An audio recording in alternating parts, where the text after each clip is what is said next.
Book of Genesis, chapter 8. But God remembered Noah and all the wild animals and the livestock that were with him in the ark. And he sent a wind over the earth, and the waters receded. Now the springs of the deep and the floodgates of the heavens had been closed, and the rain had stopped falling from the sky. The water receded steadily from the earth. At the end of the 150 days, the water had gone down. And on the 17th day of the 7th month, the ark came to rest on the mountains of Ararat. The waters continued to recede until the 10th month, and on the first day of the 10th month, the tops of the mountains became visible.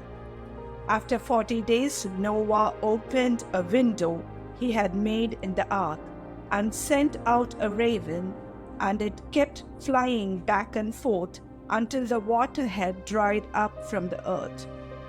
Then he sent out a dove to see if the water had receded from the surface of the ground. But the dove could find nowhere to perch because there was water over all the surface of the earth. So it returned to Noah in the ark.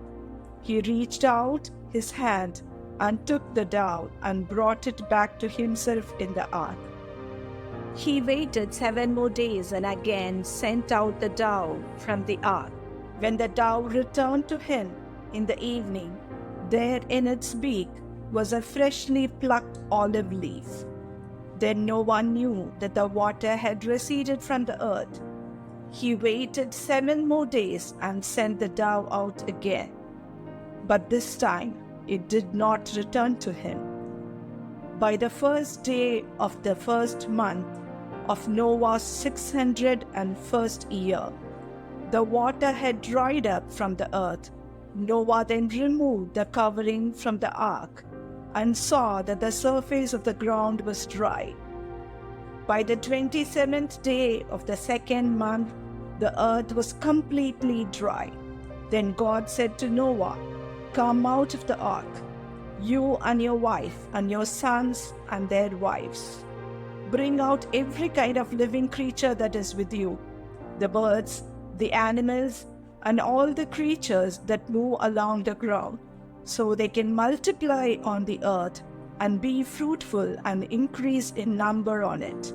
So Noah came out together with his sons and his wife and his sons' wives.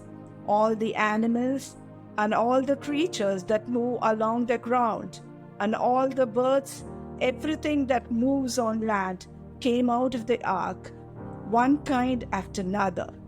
Then Noah built an altar to the Lord, and taking some of all the clean animals and clean birds, he sacrificed burnt offerings on it.